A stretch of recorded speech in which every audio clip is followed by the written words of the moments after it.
boas-vindas a todo o público da TV 247, segunda-feira, 26 de setembro, 15 horas, e eu tenho a alegria de entrevistar a economista Juliane Furno. Boa tarde, Juliane, tudo bem com você? Boa tarde, Leonardo, tudo bem? Obrigada pelo convite. Boa tarde a todo mundo aqui que nos acompanha da comunidade 247. É uma alegria participar dessa entrevista que a gente está marcando há tanto tempo e agora finalmente Finalmente saiu o link do livro para poder falar sobre ele. Vamos falar sobre isso. Bom, Juliana é conhecida por toda a nossa comunidade, comentarista do Boa Noite 247, economista, agora aprovada também como professora titular da UERJ, e acaba de lançar um livro muito interessante chamado Imperialismo, uma introdução econômica, pela editora da livraria Leonardo da Vinci. Já já eu coloco o link aqui à disposição para a gente compartilhar com o pessoal.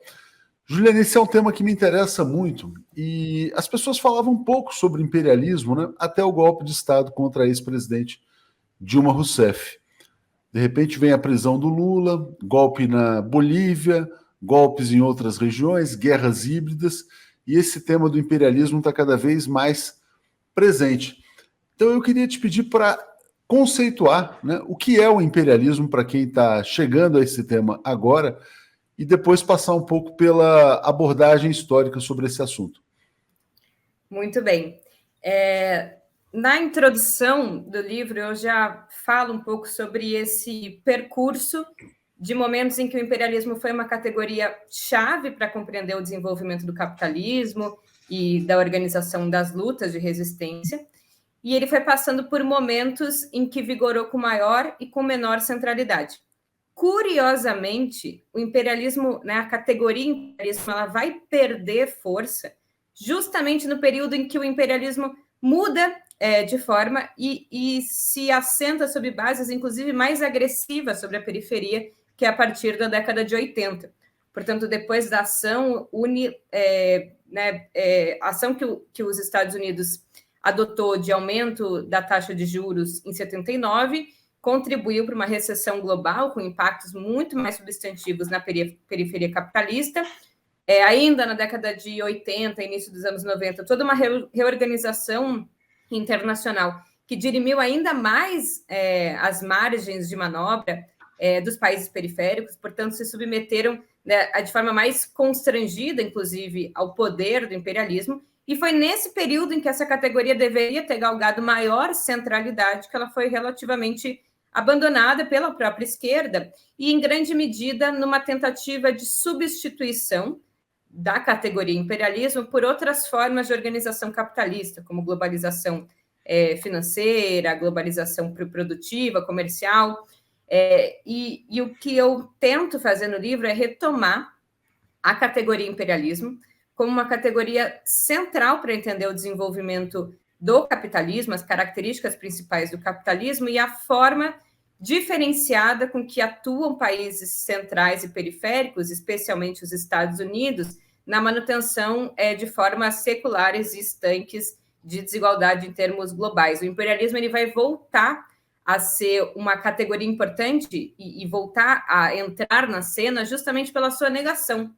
Foi na década de 90, com o livro Império, que foi decretado, inclusive com grande apoio da mídia internacional, a falência do imperialismo e a sua substituição por uma nova modalidade, que seria de impérios, onde a soberania nacional não residiria mais em estados, mas nas grandes corporações, ou seja, uma ideia de que o imperialismo foi um fenômeno do mundo moderno e que no mundo pós-moderno seriam os impérios, especialmente as grandes corporações. E aí eu tento retomar a Desculpa, ideia... Juliane, esse livro é o do Tony Negri, esse livro Império? Do Negri, não? O imperialismo volta, né? O imperialismo, na verdade, é uma categoria que ela nasce com um autor não marxista, o Robson, seria o que seria um social-democrata, e ela retoma a partir também de uma orientação não marxista, pelo contrário, que é a do Negri, com o livro Império, justamente tentando desbastar ou dirimir a capacidade explicativa do imperialismo, tentando ensejar que hoje o capitalismo não operaria mais nas mesmas bases, associando o imperialismo a colonialismo, ocupação territorial, e o que eu tento é trazer o conceito, acho que você lembrou bem, ele tem tido maior abertura desde o golpe contra a presidenta Dilma, também foi importante no protagonismo do golpe no Paraguai, o golpe em Honduras, agora mais recentemente na Bolívia, tentar trazer essa categoria e reinterpretá-la à luz dos clássicos, mas identificando a proeminência explicativa que tem o imperialismo e as suas várias formas de ação,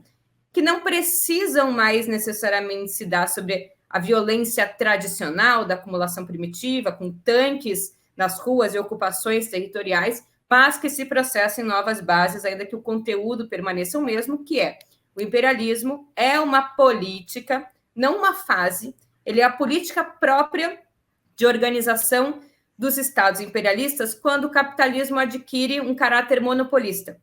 Ou seja, desde a virada do século XIX, quando se suplanta qualquer identidade do capitalismo com um capitalismo de livre associação, de livres empreendedores individuais, o capitalismo entra numa fase monopolista, uma tendência já ensejada pelo Marx, e ele passa a adotar uma política, que é a política de uso do comércio internacional, como forma de garantir transferências de valor, e o uso do comércio internacional não de uma forma economicista, a partir só de instrumentos de mercado, mas como uma política de fortalecimento dos estados imperialistas centrais e de redução do espaço, da margem de manobra para que os países periféricos possam disputar um espaço dentro desse campo das disputas interestatais. Portanto, o imperialismo é essa forma, hoje utilizada sobremaneira pelos Estados Unidos, de garantir a manutenção e a reprodução de um sistema desigual, sufocando qualquer possibilidade de respiro autônomo da periferia capitalista.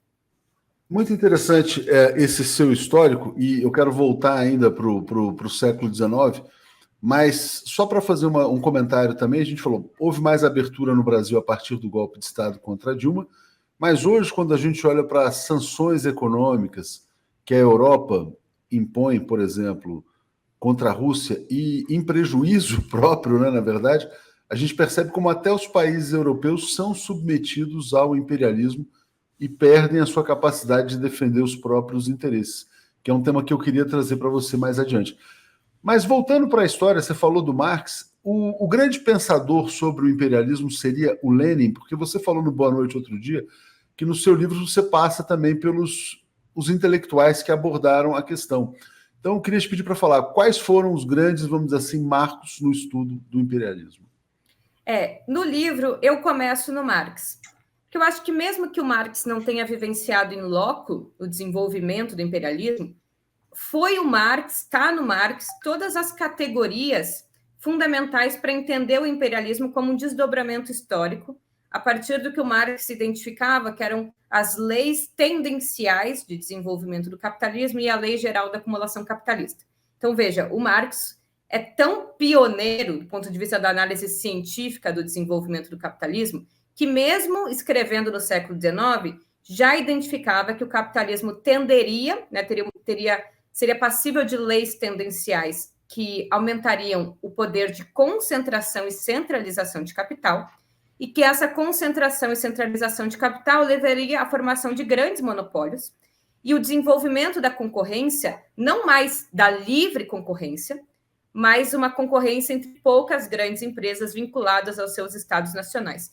O Marx, no próprio Manifesto Comunista, ele fala sobre o desenvolvimento das ferrovias, ou seja, da exportação de um novo tipo de capital para a periferia, como o início, o embrião do imperialismo, que não era mais só a exportação de mercadorias, mas a exportação de capitais. Portanto, o processo de desenvolvimento do imperialismo teve as suas bases ensejadas pelo Marx, tanto pelo aspecto da centralização e concentração de capital, a exportação de capitais, mas também um elemento que o Marx traz no livro 3 do Capital, um livro pouco lido, que é a ideia de que o mercado mundial, né, o Marx ele parte do livro 1, de uma associação mais abstrata da mercadoria, do capital. No livro 3 ele vai descer um grau na abstração teórica e vai dizer que com o mercado mundial se inaugura um período em que pelas diferenças, isso eu explico no livro, eu vou passar um pouco mais rápido aqui, mas pelas diferenças de composição orgânica do capital, que é um debate que ele faz sobre a tendência à concentração capitalista, a periferia e os capitais com menor produtividade, ou seja, menor composição, tenderiam a transferir mais valor para os países centrais. Então, essa ideia é importante. E depois vem os teóricos da chamada teoria clássica do imperialismo, que é o que eu trato na primeira parte do livro. O Robson, que foi o primeiro que negativou o termo imperialismo, quer dizer, a partir de uma chave moral, vai identificar que o imperialismo e a forma bélica com que se desenvolveu o imperialismo era um elemento que traria prejuízo econômico para as nações centrais e que estaria respondendo a interesses de uma pequena aristocracia. O Robson também parte do livro 3 do Capital, embora não seja um marxista, mas é com os marxistas, especialmente com os militantes da Segunda Internacional Socialista, particularmente os militantes do SPD, do Partido Social Democrata Alemão, o Hilferding, a Rosa Luxemburgo, o Kautsky, mas também os militantes do Partido Social Democrata Russo, o Lenin e o Bukharin, que o imperialismo vai ser identificado a partir da sua materialidade concreta. Ou seja, esses autores vão identificar, fora a Rosa Luxemburgo, todos os outros partem do livro 3 do Capital, portanto, partem desse fenômeno da tendência ao monopólio, e é o Lenin, na minha avaliação, que vai fazer o melhor casamento entre os aspectos teóricos e políticos e o aspecto do desenvolvimento econômico do modo de produção capitalista. O Lenin vai identificar 5 atributos que ele utiliza numa tipologia para identificar o imperialismo. Tem a partilha do mundo, tem a formação dos grandes monopólios e dos grandes trustes, tem o novo papel dos bancos e a formação de um novo tipo de capital, que é o capital financeiro, partindo do Hilferding, mas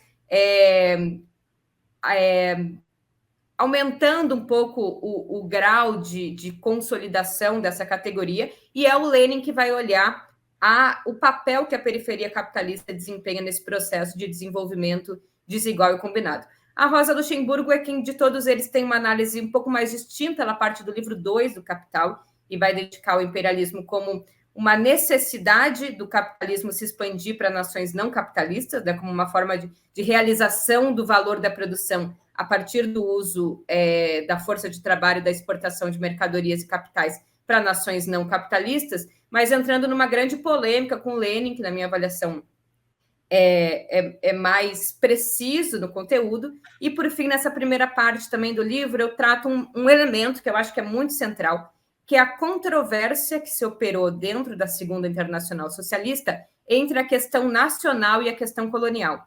Veja, a Segunda Internacional, ela termina no início da Primeira Guerra Mundial com os militantes do Partido Social Democrata Alemão, fora o Karl Liebknecht e a Rosa, votando a favor dos créditos de guerra numa perspectiva patriótica alemã. A partir disso, se instaura uma polêmica sobre qual é a questão nacional e colonial. E é a partir disso que o Lenin e a Rosa Luxemburgo vão travar uma grande batalha, identificando um certo revisionismo desses marxistas, que, ao não identificarem a particularidade da periferia, identificaram que a Primeira Guerra Mundial não seria uma guerra imperialista e que, portanto, valia a pena os seus próprios patriotas alemães votarem para que o Estado alemão pudesse empreender esforços de guerra.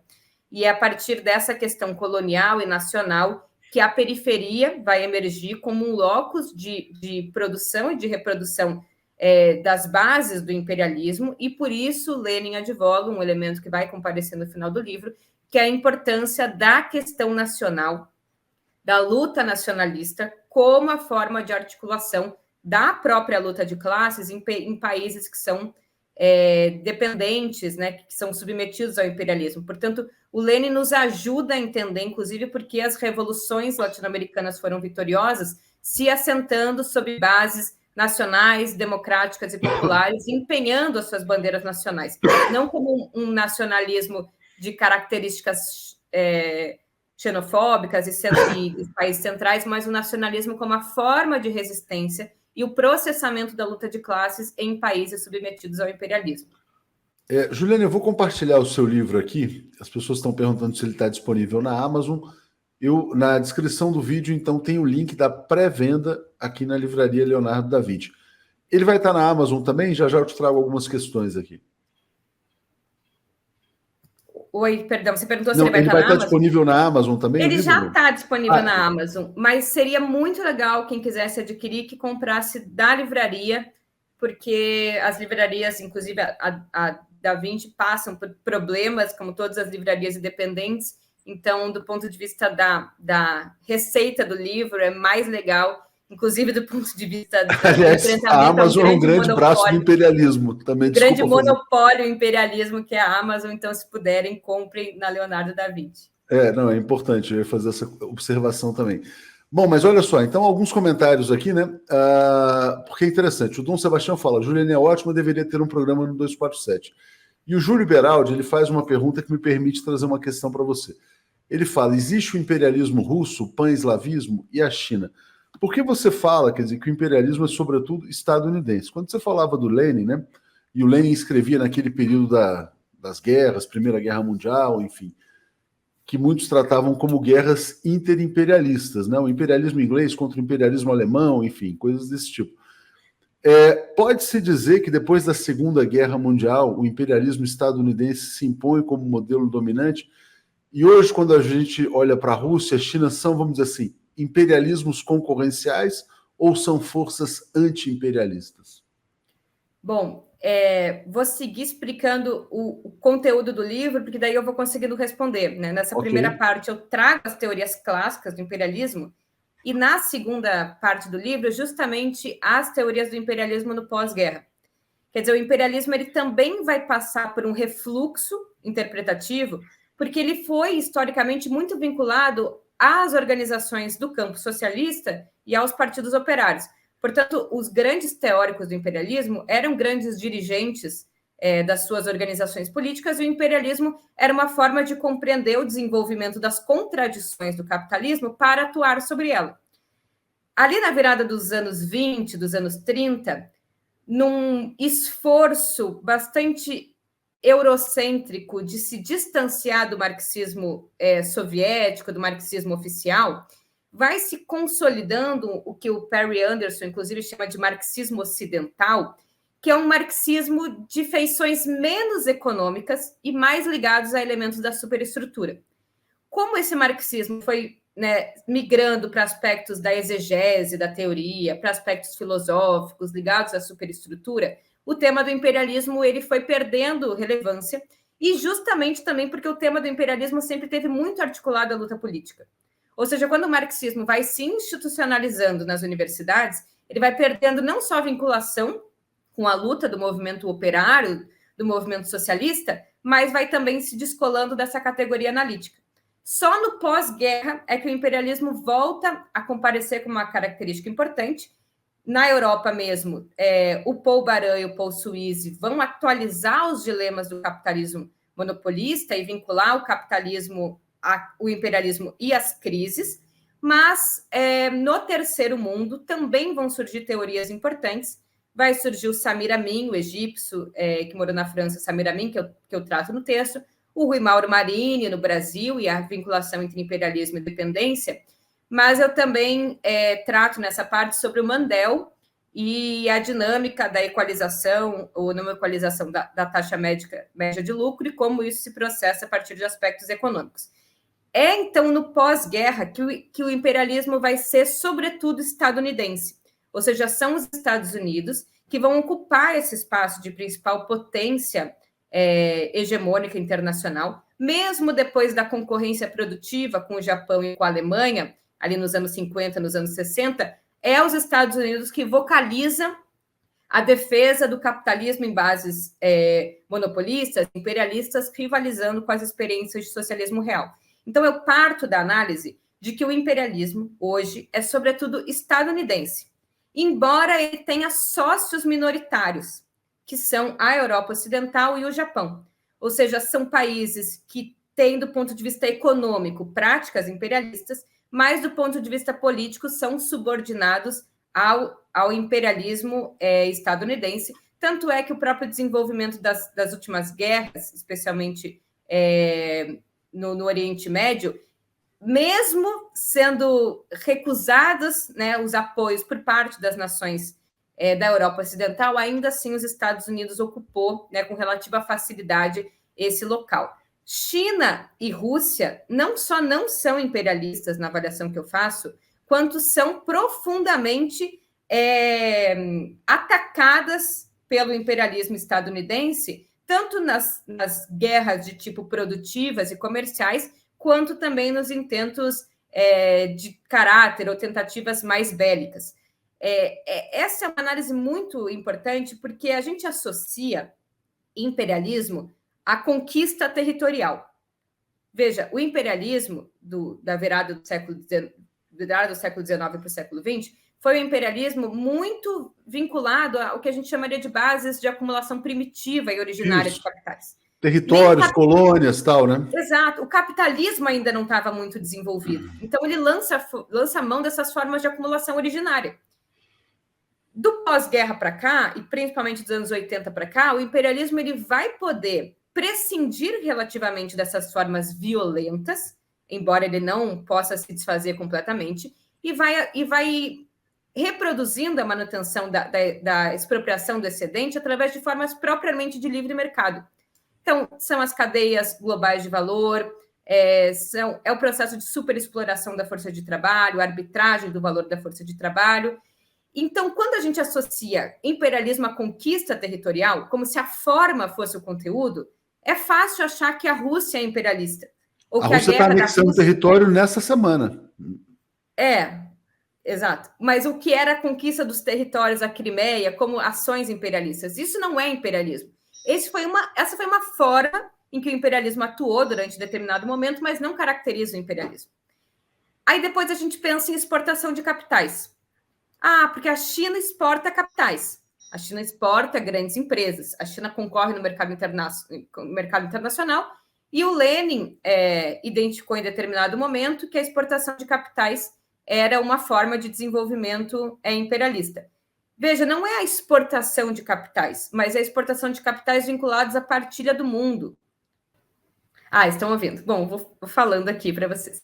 Essa não é uma defesa da Rússia, essa é uma caracterização, à luz do conceito de imperialismo, do que significa imperialismo. E o imperialismo não pode, por um lado, ser um conceito politicista, portanto, só identificado às ações políticas, e nem um conceito só economicista, ou seja, só vinculado à exportação de capitais ou à concorrência interestatal. A China é um país que, embora exporte capitais, ela tem um retorno sobre o capital exportado muito menor do que tinham os grandes monopólios na época do Lenin. A China é uma transferidora ainda de mais-valia, ela mantém uma posição subordinada do ponto de vista das reservas internacionais, que são feitas em dólar. A China não tem uma política externa de enfrentamento ou de cerceamento das opções de política econômica dos países periféricos.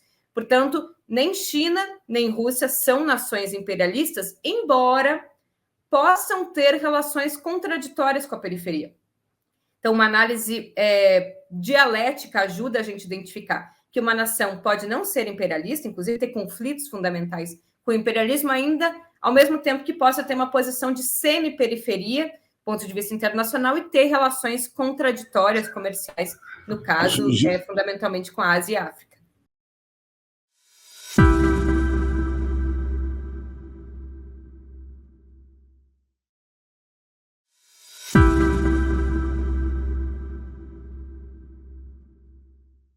Juliane, obrigado por não ter saído. Você viu, né? Deu um choque aqui de luz, ficou tudo escuro, caiu a internet, caiu e voltei aqui. Estava pedindo para a Gisele entrar.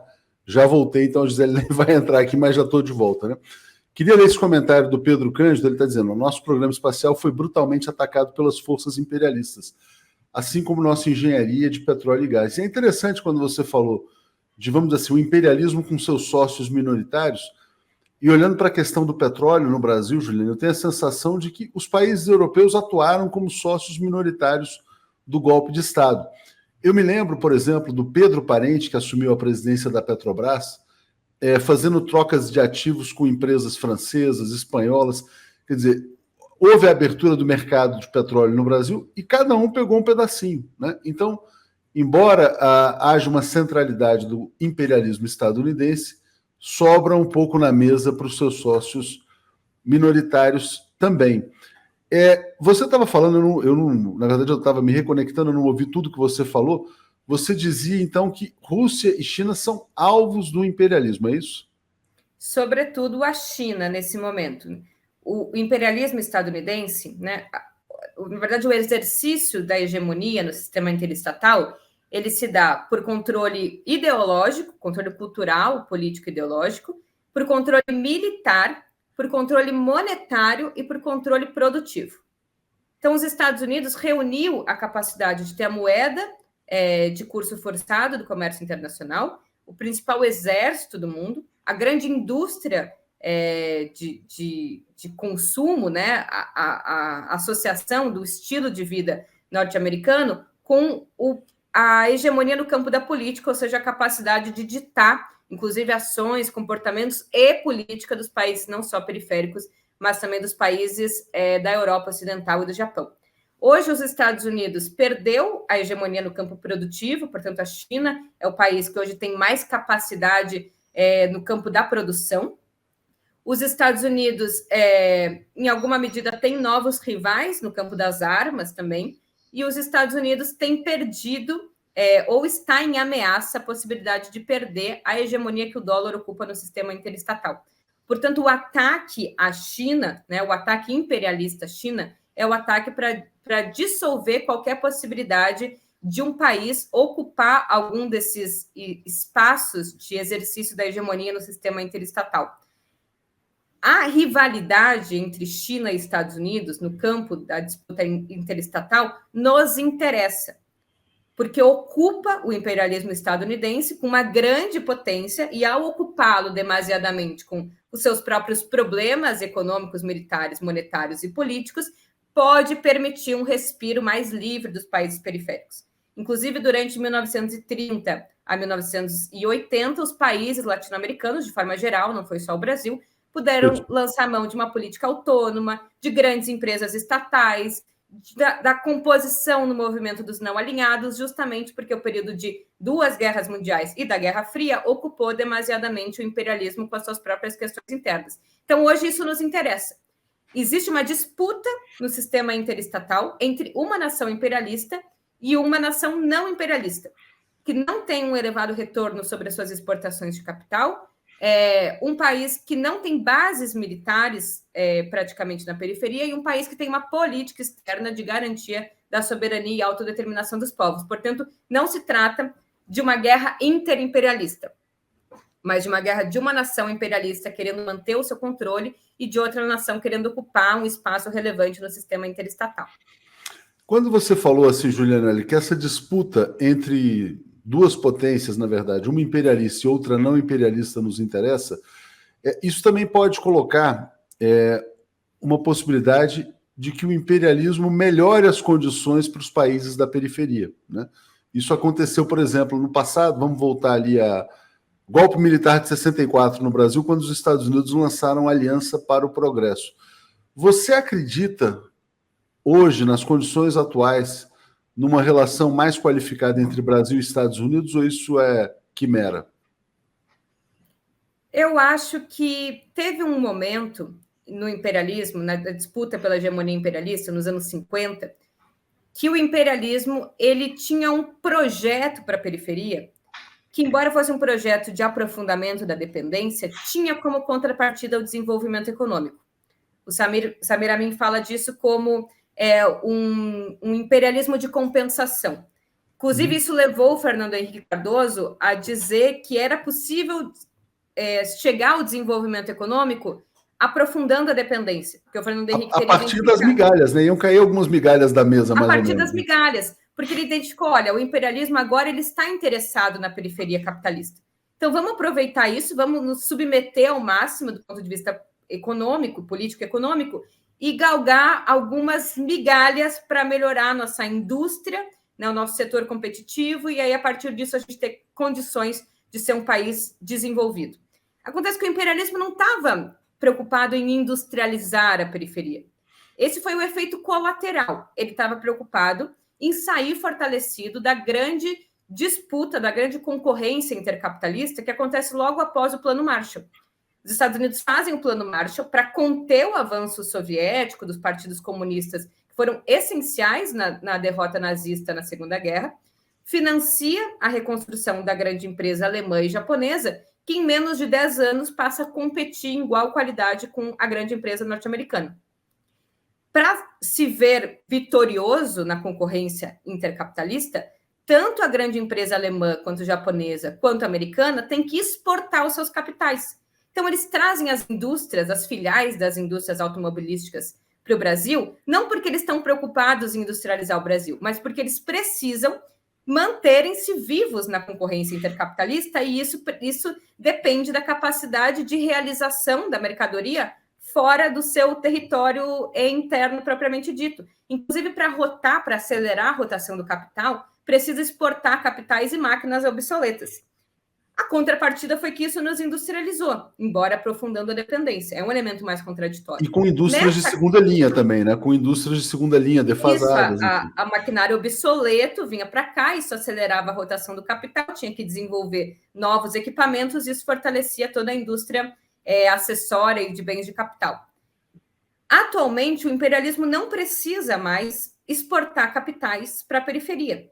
A forma com que o imperialismo precisa da periferia hoje é basicamente extração de valor e o que eu trabalho no terceiro capítulo do livro, que chama deflação do preço da oferta. Então, o imperialismo precisa que nós sejamos primários exportadores. Por quê? Porque nós precisamos comprar as mercadorias que eles produzem, a gente precisa, o que produzir aqui, produzir com baixo conteúdo tecnológico, por isso transferindo mais-valia para outros setores, e precisa que os insumos que eles usem lá fora não tenham seu preço elevado. Então, eles precisam que nós sejamos grandes produtores de commodities, porque quanto mais a gente produz commodities, mais barato fica o preço das commodities. E commodities são custos de produção fundamental das indústrias do centro. Marx já dizia que a periferia ela iria dirimir a tendência à queda tendencial da taxa de lucro, porque ela iria garantir o barateamento do capital constante.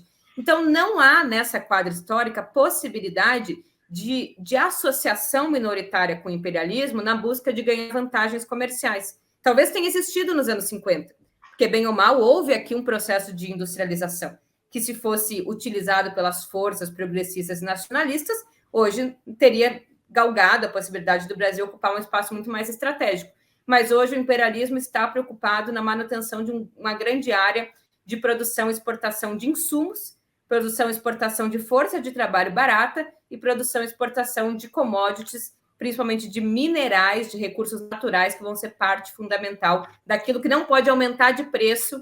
Interessante. Eu vou entrar nessa questão dos recursos, né? Mas pelo que você fala, quer dizer, essencialmente é um sistema de transferência de renda, de valor da periferia para o centro do sistema, sobretudo para o grande centro, que são os Estados Unidos. Mas eu quero te perguntar, Juliano, sobre a questão dos recursos naturais. Porque você falou, bom, lá atrás, quer dizer, naquela etapa inicial do capitalismo, do imperialismo, você tinha o colonialismo, né? Então, os países iam conquistando territórios, colônias, para sugar as riquezas. Quando a gente olha para o que aconteceu no Brasil, um golpe de Estado que muda os marcos de exploração do petróleo, e agora a gente pode estar eventualmente saindo desse golpe de Estado, pelo menos formalmente, daqui a uma semana com a eleição do ex-presidente Lula. Talvez ganhar a eleição do Bolsonaro seja mais fácil do que mudar a lei do petróleo, que é uma outra questão. E aí eu te pergunto, é possível capturar a renda desses países, a renda do petróleo, sem a ocupação territorial? Né? Não seria uma maneira até mais sofisticada de imperialismo? Porque, por exemplo, a gente olha lá, Iraque, né? Bombas, ocupação, etc. e tal. Aqui no Brasil, a coisa se deu de uma maneira diferente, né? E se mudou o modelo de exploração e se capturou a renda dos brasileiros. Então, sem, em tese, ocupação territorial. Como é que você vê essa nova forma de dominação? Como uma forma muito mais eficiente. Veja, o Iraque, ele abriu seu mercado de infraestrutura logo após a guerra para adentrar as grandes empresas de engenharia e construtoras dos Estados Unidos. Veja, os Estados Unidos promovem uma guerra, destrói territorialmente um país, e são as suas empresas que vão fazer o processo de reconstrução da infraestrutura. Portanto, ganham dos dois lados, né? Ganham do ponto de vista da mobilização de uma indústria bélica para fazer uma guerra, ganham do ponto de vista da conquista do acesso a fontes de recursos fundamentais e ganham porque são as suas empresas que ganharam a possibilidade de reconstrução daqueles países na medida em que destruíram qualquer alternativa nacional. O Iraque precisou passar por uma guerra para fazer isso. No Brasil, o mercado de infraestrutura, historicamente, foi de empresas nacionais. Aliás, sempre. Dos anos 50, pelo menos, para cá, sempre foram as grandes empresas nacionais que operaram o mercado de infraestrutura. Com a Lava Jato e a proibição, a partir da Petrobras, motivada pelo que foi a Lava Jato, de proibir que 29 empresas que estavam ali investigadas pela Lava Jato pudessem continuar. Todas as empresas brasileiras foram vetadas, todas, né? Todas. Essas 29 são simplesmente todas as empresas de engenharia nacional. Elas foram proibidas de participar de licitações da Petrobras e de receber recursos públicos a título de empréstimos do BNDES. Ou seja, tiveram um problema cadastral. E infraestrutura não sobrevive se não é a partir de demanda do Estado ou a partir de financiamento por bancos de investimento. O que aconteceu? Em 2019, Bolsonaro assina com Trump um memorando abrindo o mercado de infraestrutura para as empresas americanas. Portanto, aquilo que o combalido Iraque precisou enfrentar uma guerra foi feito no Brasil sem disparar nenhum único tiro. Então, essas são formas muito mais sofisticadas, até porque, assim como o próprio impeachment, existe um ideal de manutenção de rito democrático que é muito importante para desconstruir qualquer possibilidade de disputa teórica da narrativa política de que foi um golpe. Portanto, a Lava Jato, supostamente, não foi uma interferência imperialista sobre a periferia latino-americana que estava avançando numa indústria de maior valor adicionado. Veja, as construtoras do Brasil, elas estavam passando a média de todas as empresas brasileiras no que tange à exportação. Ou seja, a gente teve um avanço na exportação no Brasil e exportação de serviços, algo fundamental para a balança de serviços de um país, para a manutenção e para a produção de uma atividade econômica de maior valor adicionado, e mais do que isso. Não era que a Odebrecht estava exportando mais serviços, ganhando licitação de empresa americana no aeroporto de Washington. É que essas empresas estavam operando obras de infraestrutura em países ou embargados ou semi-embargados pelo imperialismo. É construir porto em Cuba, metrô em Caracas, Líbia. Obras de infraestrutura na Bolívia. Portanto, isso é inconcebível para o imperialismo. Tanto a concorrência com as suas grandes empresas, quanto um país adotando uma política solidária, porque não é a Odebrecht indo interferir e fazer lobby para ganhar licitação para construir porto, é uma demanda do governo cubano para uma empresa de engenharia brasileira. Mas é muito difícil, hoje com a Vaza Jato fica mais fácil, mas ainda é difícil dizer, olha, isso é obra do imperialismo. Assim como é difícil dizer que o impeachment foi um golpe, porque, bem ou mal, passou nas duas câmaras, teve ampla liberdade de defesa, né? Foi um rito, aparentemente. É quase o golpe perfeito, né? Vamos dizer assim, é quase o golpe, perfeito. Ele tem toda a aparência de legalidade. Claramente o inimigo, e se você não identifica claramente o inimigo, você tem menos capacidade de organização de resistência.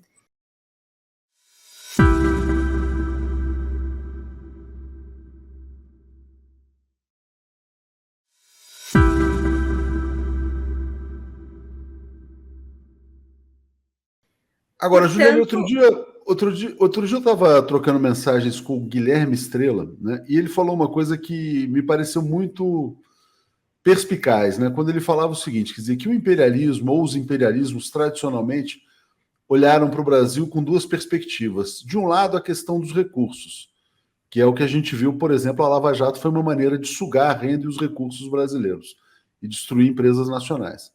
Mas, de outro lado, tem a questão do mercado. O Brasil também é uma fronteira de expansão dos mercados capitalistas. E aí, às vezes, quer dizer, a gente está vivendo essa questão desse equilíbrio, né? Quer dizer, ao mesmo tempo em que querem sugar os recursos naturais, existem multinacionais que estão aqui há muitos anos, que exploram esse mercado. Então, é um pouco essa dicotomia, né? Então, há momentos que, inclusive, o Brasil consegue ampliar a renda, ampliar o mercado de consumo. Como é que você vê esse duplo olhar do imperialismo para um país da periferia como o Brasil? Porque, por exemplo, o Brasil não é um país que pode ser aniquilado, destruído, tem 210 milhões de consumidores também. Eu tenho trabalhado um pouco uma hipótese de que, veja, em todas as grandes crises do capitalismo, o imperialismo foi essencial para encontrar fontes de saída, saída para crises, o que significa retomar a capacidade de manutenção das taxas de acumulação, né, em graus qualitativamente superiores. Então, a primeira grande crise no século XIX é respondida pela política imperialista e colonialista clássica. A Segunda Guerra Mundial, em grande medida, é resolvida do ponto de vista da sua crise. Na verdade, a crise de 29 é resolvida na Segunda Guerra Mundial, com a queima de estoque físico e humano de capitais e todo o processo de reconstrução. A crise dos anos 70 é explicada pelo papel do neoliberalismo na periferia, em que abre os nossos mercados, né? Tem um processo de abertura comercial e financeira e de privatização. Portanto, são setores que se abrem para aquele capital sobreacumulado da crise dos anos 70 fosse realizado na periferia, e agora a gente está passando ainda por uma crise que começou em 2008. Como é da teoria da crise em Marx, as crises normalmente são pluricausais, elas têm várias causas, mas, sobretudo, elas se apresentam como momentos em que há sobreacumulação de capital, a sobreprodução, a capital parado, e há tendência concomitante de queda da taxa de lucro. Deixa eu tentar explicar de um jeito mais fácil. Tem capital parado, muito capital parado, que precisa encontrar uma fonte de inversão produtiva que dê recurso. Porque capital não pode, por excelência, ser recurso que fica parado. Capital é valor em autoexpansão, né? É valor que se valoriza. Então, esse capital sobrante, sobreacumulado, precisa encontrar lugar para ser investido.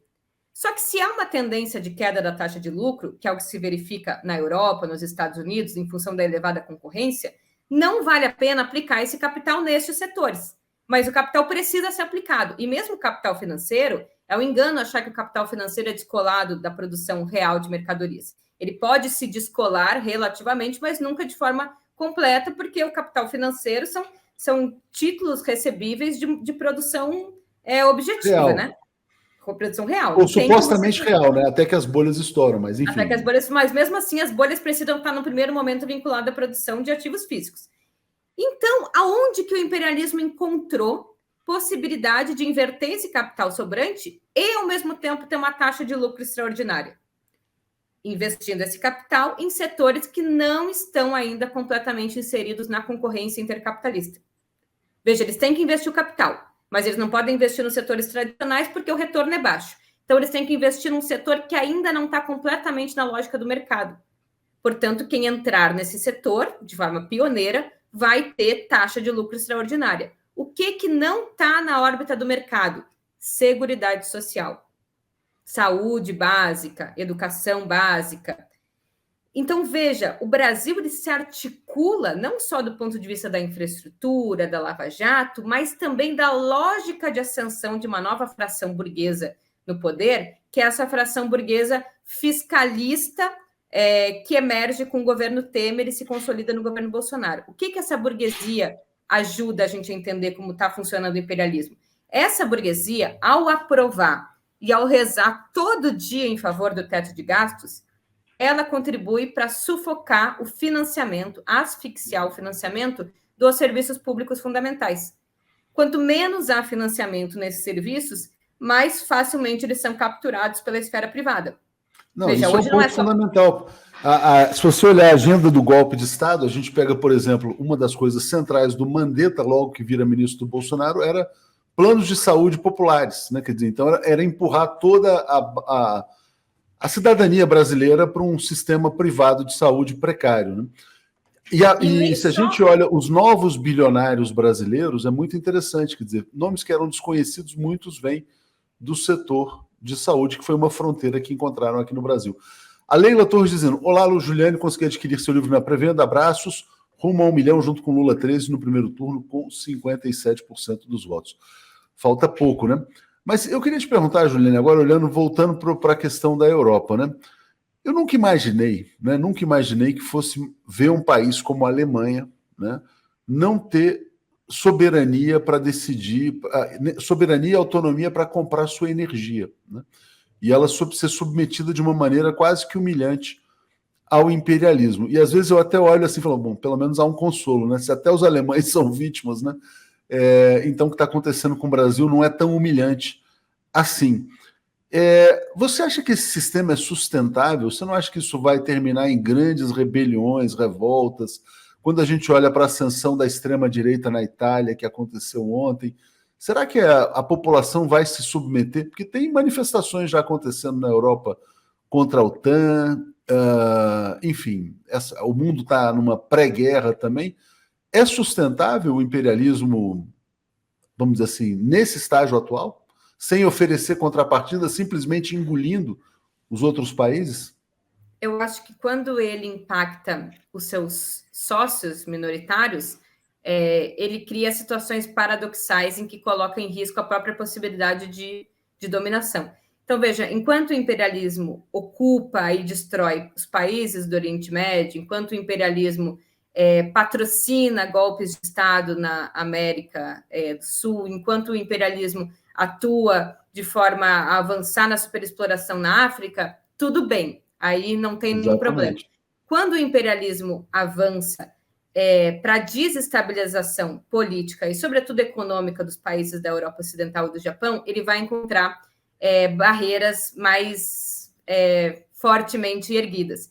Veja, as sanções é algo que não tem precedente na história do capitalismo, as sanções contra a Rússia. E, inclusive, as primeiras sanções contra a Rússia no sistema SWIFT impactaram, no primeiro momento, mais a Alemanha do que a Rússia. E existe, né, tem um livro, inclusive, que fala sobre como as sanções podem sair pela culatra. E esse tipo de sanção à Rússia me parece que está sendo mais prejudicial aos Estados Unidos e à Europa Ocidental do que a própria Rússia, que encontrou formas de dirimir o impacto e que tem a narrativa do que é a brutalidade de você congelar reservas em moeda de outro país no sistema financeiro internacional. Com isso, os Estados Unidos não só criam um problema interno na Europa e nos Estados Unidos, porque a inflação, em grande medida, é resultado das políticas de cerceamento ao petróleo russo e, portanto, do aumento do preço do barril. E inflação, historicamente, é um motivo que ajuda a derrubar a popularidade de presidente. Então, vai ter eleições nos Estados Unidos e, provavelmente, o Biden perca apoio no Congresso. Portanto, a sanção ela é sempre paradoxal, porque ela é, num primeiro momento, um processo de constrangimento para o país que é aplicado, mas ela gera, talvez, mais impacto no país que aplicou. Então, nesse caso, a inflação e, nesse caso, as disputas e desentendimentos com os países da Europa, especialmente a Alemanha, podem gerar uma situação de instabilidade que se soma ao fato das sanções serem tão substanciais que, inclusive, vão colocando a Rússia no colo da China. Porque elas eram parceiras comerciais, China e Rússia, e agora estão virando parceiras também políticas, porque passam por um processo que cria unidade e identidade na medida em que são países identificando a barbárie que é a existência ou a inexistência de qualquer controle democrático sobre o próprio direito internacional. Se hoje China e Rússia resolverem liquidar suas posições em dólar, a moeda dos Estados Unidos vai derreter e chegar no buraco. Se elas quiserem operar um novo sistema de trocas no mercado internacional vinculado a uma cesta de moeda, é um golpe, possivelmente, de misericórdia, né? Não na questão militar, mas sim na questão financeira. Então, há aqui a possibilidade, sim, da existência de maiores conflitos no sistema internacional e ao meu ver, a possibilidade de colocar barreiras ou algumas formas de estancamento da força que o imperialismo vem levando adiante, principalmente para os países periféricos. Juliana, eu queria te perguntar se você acredita que o mundo caminha necessariamente para uma guerra, olhando esse contexto atual, e queria te perguntar se, por exemplo, vamos imaginar, fala-se no mundo multipolar, né? Os Estados Unidos resistiriam no mundo multipolar, tendo a estrutura militar que tem, o gasto com defesa que fazem, e não tendo mais, vamos dizer assim, um domínio produtivo sobre o mundo, que migrou para a Ásia, para a China, porque, na verdade, quer dizer, se eles se tornaram, vamos dizer assim, o centro do sistema, mas com uma característica muito mais financeira do que produtiva, né, como é que eles ficariam, vamos dizer assim, numa ordem de mais equilíbrio, né? é uma situação que me parece bastante complicada. O império resiste num mundo multipolar? Quer dizer, a economia americana ela é capaz de se equilibrar num sistema de mais equidade? Acho que não. Os Estados Unidos puderam dispor de compartilhamento da hegemonia no sistema interestatal durante a Primeira e Segunda Guerra Mundial e durante a Guerra Fria, porque, embora existisse a União Soviética, né, e uma resistência ideológica fundamental ao capitalismo e ao imperialismo, eles reuniam todas as condições, como eu falei, de exercício da soberania política, econômica, militar, financeira e produtiva.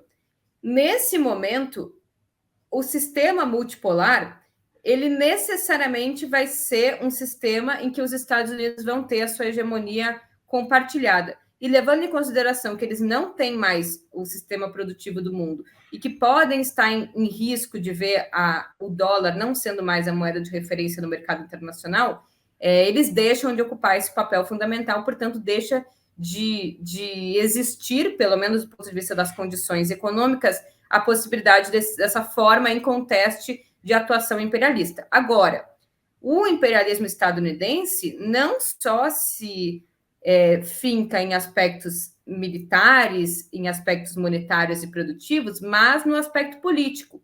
Portanto, enquanto houver possibilidade de patrocínio e de subordinação dos seus sócios minoritários e da periferia aos seus interesses comerciais, o imperialismo tem mais possibilidade de respiro do que outros países que não usam uma política externa de cerceamento da autodeclaração e determinação dos povos.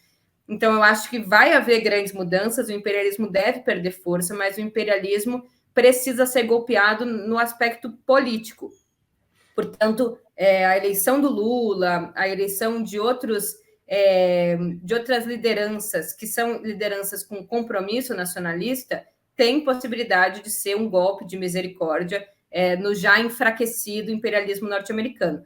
Só que o imperialismo norte-americano, quanto mais se enfraquece, mais joga no ataque. Então, é uma situação contraditória. E há uma crise do capitalismo, há uma crise do imperialismo, há uma rivalidade com a China, mas quanto mais os Estados Unidos se veem enfraquecidos, menos eles vão ocupar a zaga e mais eles vão ocupar o ataque, portanto, OTAN, portanto, vários tipos de operação vinculada ao lawfare e outras formas de guerra híbrida são essas formas de último suspiro que os Estados Unidos ainda logram e que podem, objetivamente, ainda patrocinar golpes, organizações políticas e organizações de pesquisa e ONGs que atuam nos países periféricos como forma de criar condições para a manutenção do seu braço forte, atuando de fora para dentro, mas de dentro para fora também, na medida em que ganha corações e mentes, ganha o apoio da burguesia, que prefere ser sócia minoritária do imperialismo do que levar adiante o processo de desenvolvimento nacional. É muito interessante, a burguesia brasileira, quer dizer, ela tem pânico da possibilidade de passar por sanções, né? Quer dizer, de ter uma experiência à la Venezuela, por exemplo. Quer dizer, então, ela vai pelo caminho da teoria da dependência, né? A Ana Lobé está dizendo assim, aula atualíssima, concordo. E aí eu queria te perguntar, para a gente encerrar, você falou rapidamente assim, a eleição do Lula, líderes nacionalistas. Eu diria até nacionalistas defendendo os interesses nacionais, mas também internacionalistas, vamos dizer assim, defendendo a ordem internacional, pelo menos o conceito de Nações Unidas, etc. e tal. Curiosamente, né? Até o governo Bolsonaro, nessa guerra da Ucrânia, ele conseguiu o Itamaraty conseguiu preservar uma certa independência, né? Uma não submissão. E aí eu queria te perguntar, vamos dizer assim, olhando para o Brasil, potência do ponto de vista alimentar, energética, mas não tem, vamos dizer assim, capacidade militar de se defender. Né? É um país muito frágil militarmente.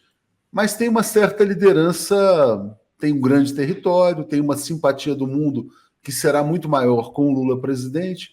Como é que você vê o papel do Brasil nessa ordem internacional tão conflagrada?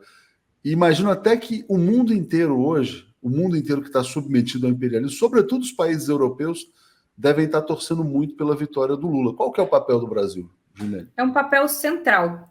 O Brasil, pela história política, pelo mercado interno expressivo, né, pela grandeza territorial e pela grandeza que tem o Lula, do ponto de vista das relações diplomáticas internacionais, cumprirá um papel central, não só na defesa dos interesses nacionais brasileiros, que são, por excelência, interesses anti-imperialistas, porque a defesa dos interesses nacionais na periferia é necessariamente uma resistência, uma ação de resistência imperialista, mas também na capacidade da liderança política que o Lula tem de articular os demais países latino-americanos num processo de fortalecimento de relações comerciais Sul-Sul, de fortalecimento das relações comerciais com a África, de fortalecimento das relações políticas da América do Sul e da América de forma geral, como um bastião de resistência da autodeterminação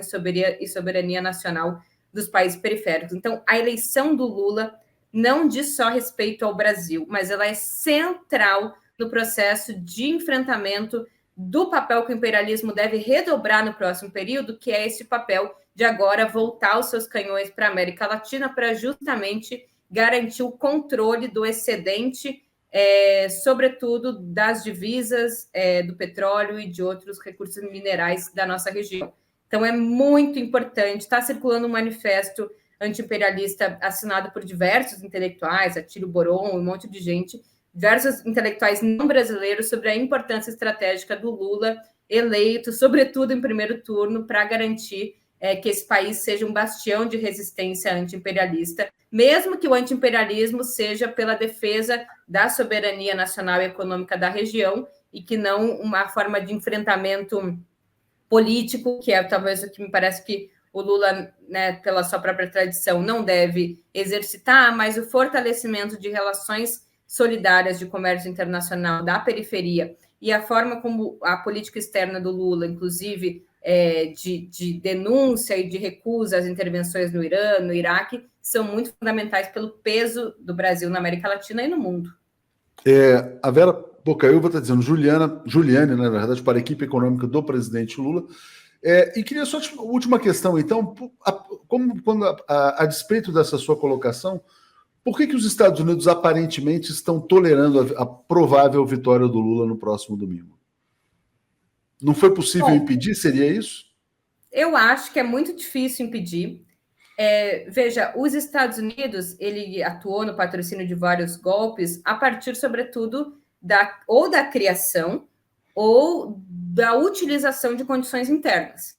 Nesse momento, não tem mídia, não tem mobilização política suficiente, embora o Bolsonaro e o bolsonarista sejam muito fortes nas ações de massa no Brasil, e não tem setores da classe dominante, a não ser uma burguesia muito mais importadora do que uma burguesia produtiva de fato, sustentando qualquer intento desse caráter. Então, me parece que é mais hábil que eles disputem politicamente o próximo governo, sobretudo na política econômica, para a manutenção de uma política próxima do que a Bolsonaro, do que o desgaste, inclusive num período em que precisam dar conta de vários frontes, inclusive na guerra da Ucrânia, o desgaste do patrocínio de um golpe nesse momento histórico. Mas eu estou chutando, eu me pergunto muito sobre isso e eu imagino que seja uma avaliação de formas de manutenção do papel das empresas e dos Estados Unidos, cerceando a possibilidade, né, através do mercado, através da direita, através do patrocínio de organizações de oposição ao governo, formas de cercear o poder de uma política autônoma e nacionalista sejam mais eficientes do que o dispêndio de energia própria para patrocinar e garantir, né, formas de ocupação inconstitucionais ou de patrocínio de golpes de Estado.